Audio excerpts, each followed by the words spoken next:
जय Shri Jagannath friends welcome welcome welcome बहुत सारा स्वागत आपण मानकु मोर वीडियो को वीडियो माध्यम आम आज जाना कहा गाधुआ पानी घरे पड़े गरीब लोक धनी होता है। वीडियो को जमा भी स्किप करेंगे लास्ट पर्यंत निहाती थे शुणु। मो चैनल जब नुआ अच्छा तेल चैनल को सब्सक्राइब करूँ, वीडियो गोटे लाइक कर दिंतु। आसतु वीडियोटी आरंभ करवा। घर सामने केबे भी बिजुली खुंट बड़ बड़ गछ और बड़ पत्थर रखतु नहीं, यह अशुभ होता है। जदि स्वप्न आपण गछ चढ़ुथिबार देखती तेबे अचानक धन प्राप्तिर सूचना मिलता है। स्वप्न जदि गाई क्षीर देउथिबार देखती तेबे आगामी दिन में सुख समृद्धि प्राप्ति होवार सूचना मिले। पिलाक पढ़िबा घरे मयूर पंख गणेश और सरस्वती फोटो लगाइले पाठरे मन लगी थाए। अशोक गछर चेर को ठाकुर घरे रखी पूजा कले धनर अभाव दूर होई ताहा वृद्धि घटी थाए। घरर द्वार मुहरे मुरुजरे रंगोली कले अजथा खर्च दूर हुए एवं धन वृद्धि होता है। गुरुवार दिन हलदी पानी दुआर मुहरे छींचिले घरे शांति और समृद्धि वृद्धि हुए। घरे केबे भी ताजमहल फोटो किंबा फोटो थिबा कैलेंडर लगातु नहीं, यह अशुभ होता है। सोमवार दिन चांदीर मुदी करी पिंधिले शुभ होता है एवं कार्य सिद्धि हुए। जदि जीवन में प्रत्येक जिनिस प्राप्त करने को चाहूँगी ओम नमः भगवते वासुदेवाय मंत्र पाठ करने उचित।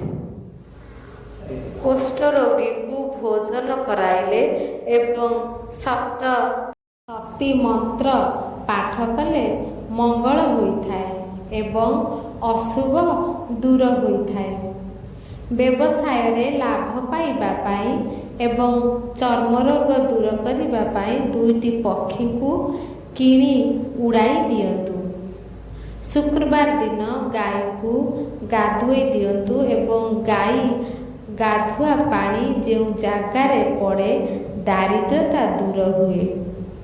जदि देहरे आबु होता है तेबे अमृत भंडा पत्र को बाटी उषुम करी मारिले ताहा दूर होता है। जदि कोणा नख भल हो न थाए तेबे खैर को गुंड करी नखरे लगाइले ताहा दूर होता है।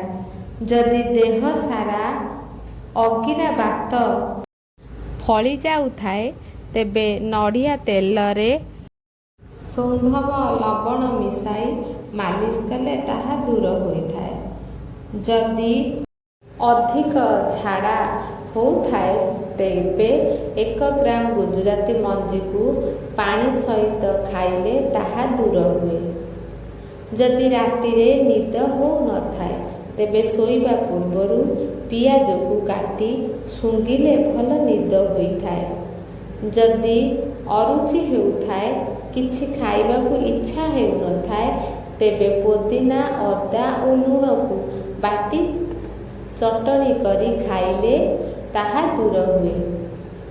मद किंबा गंजेई निशा छाड़िबा पाई हेले बाइगण पत्रर रस 3 चामच किछि दिन खाइले ताहा दूर होइथाए।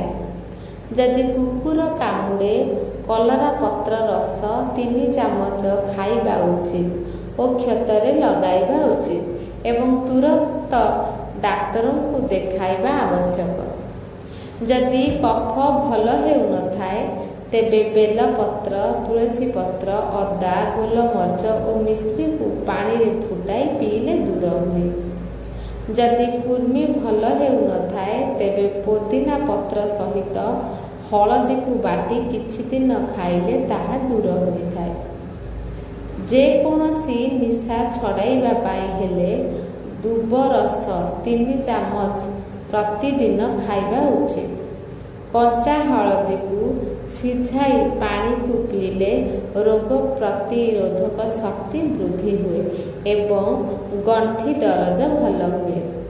ଯାହାର ଜାତକ ଲଗ୍ନର ସପ୍ତମରେ ବୁଧ, ଗୁର ଓ ଶୁକ୍ର ଥାଏ ସେ ବହୁତ ଧନ ପ୍ରାପ୍ତି କରିଥାଏ। ଯାହାର ଜାତକ ଲଗ୍ନର ସପ୍ତମରେ ଚନ୍ଦ୍ର ଥାଏ ସେ ରାଜଦଣ୍ଡ ଭୋଗ କରେ।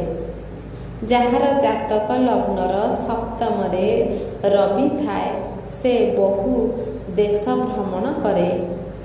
ଯାହାର ଜାତକ ଲଗ୍ନର ସପ୍ତମରେ ଶନି ରୁହେ ତେବେ ସେ ଛୋଟା ବା ଦିବ୍ୟାଙ୍ଗ ହୋଇଥାଏ। ଯଦି ଜାତକରେ ବୁଧ ଦ୍ୱିତୀୟ, ପଞ୍ଚମ, ଦଶମ ଓ ଏକାଦଶ ଥାଏ ତେବେ ସୁଖ ଓ ସୌଭାଗ୍ୟ ମିଳେ।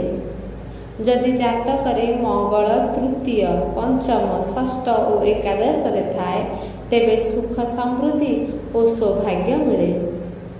ଜାତକରେ ଯଦି ଚନ୍ଦ୍ର ତୃତୀୟ, ଷଷ୍ଠ, ସପ୍ତମ, ଦଶମ ଓ ଏକାଦଶରେ ଥାଏ ତେବେ ସୁଖ ସୌଭାଗ୍ୟ ମିଳେ। ଜାତକରେ ଯଦି ରବି ଷଷ୍ଠ, ନବମ, ଦଶମ ଓ ଏକାଦଶରେ ଥାନ୍ତି ତେବେ କାର୍ଯ୍ୟ ସିଦ୍ଧି ହୁଏ ଓ ସୁଖ ସୌଭାଗ୍ୟ ମିଳେ।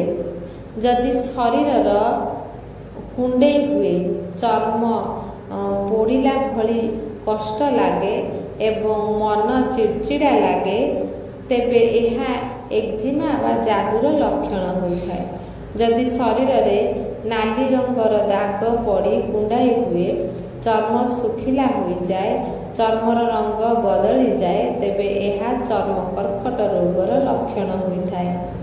ଯଦି ପେଟରେ ଯନ୍ତ୍ରଣା ହୁଏ, ଆଖି ଲାଲ ଦେଖାଯାଏ, ଜିଭ ଧଳା ଦେଖାଯାଏ, ଦାନ୍ତ ରଗଡ଼ି ହୁଏ ତେବେ ଏହା କୃମି ରୋଗର ଲକ୍ଷଣ ହୋଇଥାଏ।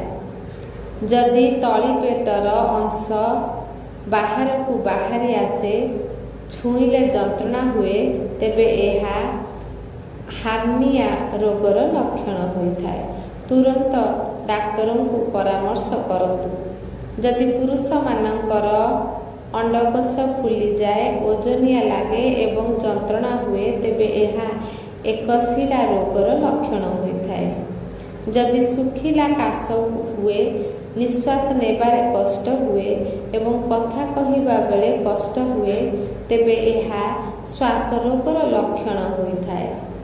ଯଦି ଚର୍ମ, ଜିଭ ଓ ନଖ ଧଳା ଦିଶେ, ଦୁର୍ବଳ ଲାଗେ, ନିଶ୍ୱାସ ମାରିବାରେ କଷ୍ଟ ହୁଏ, ପାଦ ଫୁଲିଯାଏ ତେବେ ଏହା ରକ୍ତହୀନତା ରୋଗର ଲକ୍ଷଣ ହୋଇଥାଏ। ଯଦି ମୁଣ୍ଡରେ ଗୋଲାକାର ଆକୃତିର ଚୁଟି ଝଡ଼େ ତେବେ ଏହା ଆଲୋପେସିଆ ରୋଗର ଲକ୍ଷଣ ହୋଇଥାଏ। ଡାକ୍ତରଙ୍କୁ ପରାମର୍ଶ କରିବା ଉଚିତ। ଯଦି ଦେହରେ କିଛି ଅଂଶରେ ଦରଜ ନ ହୋଇ ଫଳିଯାଏ ଏବଂ ତାହା ଗୋଲାପୀ ଆଉ ଧଳି କିମ୍ବା ଚର୍ମ ରଙ୍ଗର ହୋଇଥାଏ ତେବେ ଏହାକୁ ଭାତୁଡ଼ି ରୋଗ କୁହାଯାଏ। ଯଦି ମଳତ୍ୟାଗରେ ରକ୍ତ ପଡ଼େ, ବସିଲେ ଭୀଷଣ ଯନ୍ତ୍ରଣା ହୁଏ, ମଳଦ୍ୱାର କୁଣ୍ଡେଇ ହୁଏ, ମଳଦ୍ୱାର ବାହାରକୁ ବାହାରେ ତେବେ ଏହା ଭଙ୍ଗନ୍ଦର ରୋଗର ଲକ୍ଷଣ ହୋଇଥାଏ। ଯଦି ଝାଡ଼ା ଟାଣ ହୋଇଥାଏ, ଝାଡ଼ା ବସିଲା ବେଳେ କଷ୍ଟ ହୁଏ, ପେଟ ସଫା ନ ହୁଏ ଏବଂ ଝାଡ଼ାରେ ରକ୍ତ ପଡ଼େ ଏହା ଅର୍ଶ ରୋଗର ଲକ୍ଷଣ ହୋଇଥାଏ। ଯଦି ପେଟ ଭାରି ଲାଗେ, ପେଟରେ ଗ୍ୟାସ୍ ହୁଏ, ମଳ କଠିନ ହୁଏ, ମୁଣ୍ଡବିନ୍ଧା, ବଦହଜମି ହୁଏ ଏବଂ ଅଳସୁଆ ଲାଗେ ତେବେ ଏହା କୋଷ୍ଠକାଠିନ୍ୟ ରୋଗର ଲକ୍ଷଣ ହୋଇଥାଏ। ଯଦି ପେଟର ଡାହାଣ ପାଖରେ ଯନ୍ତ୍ରଣା ହୁଏ, ପେଟ ଫୁଲେ, ଜ୍ୱର ଆସେ, ଜିଭ ଧଳା ଦେଖାଯାଏ ଏବଂ ଝାଡ଼ା ସଫା ନ ହୁଏ ତେବେ ଏହା ଆପେଣ୍ଡିକ୍ସ ରୋଗର ଲକ୍ଷଣ ହୋଇଥାଏ। ଯଦି ନିଶ୍ୱାସ ନେବାରେ କଷ୍ଟ ହୁଏ, ବେକ ଫୁଲିଯାଏ, କଫ ନ ବାହାରି କଷ୍ଟ ହୁଏ, ଜରି ହୁଏ ଏବଂ ମାଂସପେଶୀରେ ଯନ୍ତ୍ରଣା ହୁଏ ତେବେ ଏହା ଇସନଫିଲିଆର ଲକ୍ଷଣ ହୋଇଥାଏ। ଯଦି ଗୋଡ଼ ଆଙ୍ଗୁଠିରେ ଯନ୍ତ୍ରଣା ହୁଏ, ଆଙ୍ଗୁଠି ଲାଲ ଦେଖାଯାଏ, ତେବେ ଏହାକୁ ଗଣ୍ଠିବାତ ରୋଗ କୁହାଯାଏ। ତେଣୁ ଡାକ୍ତରଙ୍କୁ ପରାମର୍ଶ କରିବା ଉଚିତ। ଯଦି ଆଖିକୁ ଅନ୍ଧାର ଦେଖାଯାଏ, ମୁହଁରୁ ଫେଣ ବାହାରେ ଏବଂ ଅଚାନକ ପଡ଼ିଯାଇ ହୋସ୍ ଉଡ଼ିଯାଏ, ତେବେ ଏହା ବାତ ରୋଗର ଲକ୍ଷଣ ହୋଇଥାଏ। ଯଦି ଶରୀରରେ ଅଧିକ ଜ୍ୱର ହୁଏ, ନାକରୁ ପାଣି ବାହାରେ ଏବଂ ଶରୀର ଲାଲ ରଙ୍ଗର ଫଳିଯାଏ, ତେବେ ଏହା ମିଳିମିଳା ରୋଗର ଲକ୍ଷଣ ହୋଇଥାଏ। ଯଦି ଦେହରେ ଲାଲ ରଙ୍ଗର ଫଳିଯାଏ, ପ୍ରବଳ କୁଣ୍ଡେଇ ହୁଏ, ଅଣ୍ଟା ଦରଜ ହୁଏ ଏବଂ ଶରୀରରେ ଜ୍ୱର ଆସେ, ତେବେ ଏହା ହାଡ଼ଫୁଟି ରୋଗର ଲକ୍ଷଣ ହୋଇଥାଏ। ଯଦି ବାରମ୍ବାର ଝାଡ଼ା ହୁଏ, ଝାଡ଼ା ସଫା ନ ହୁଏ, ଝାଡ଼ାରେ ରକ୍ତ ଏବଂ ନାଳ ପଡ଼େ ଏବଂ ପେଟରେ ଯନ୍ତ୍ରଣା ହୁଏ, ଏହା ଡିସେଣ୍ଟ୍ରି ବା ନାଳ ରକ୍ତ ଝାଡ଼ାର ଲକ୍ଷଣ ହୋଇଥାଏ। ଯଦି ପାଣି ଭଳି ଝାଡ଼ା ହୁଏ, ତଳିପେଟରେ ଯନ୍ତ୍ରଣା ଅନୁଭବ ହୁଏ, ଶରୀରରେ ଜ୍ୱର ଆସେ ଏବଂ ଶରୀର କମଜୋର ଲାଗେ, ତେବେ ଏହା ଡାଇରିଆର ଲକ୍ଷଣ ହୋଇଥାଏ। ଯଦି ନଖ ଆଖି ହଳଦିଆ ଦେଖାଯାଏ, ପେଟରେ ଯନ୍ତ୍ରଣା ହୁଏ, ଭୋକ ନ ଲାଗେ, ଓଜନ କମିଯାଏ, ତେବେ ଏହା କାମଳ ରୋଗର ଲକ୍ଷଣ ହୋଇଥାଏ।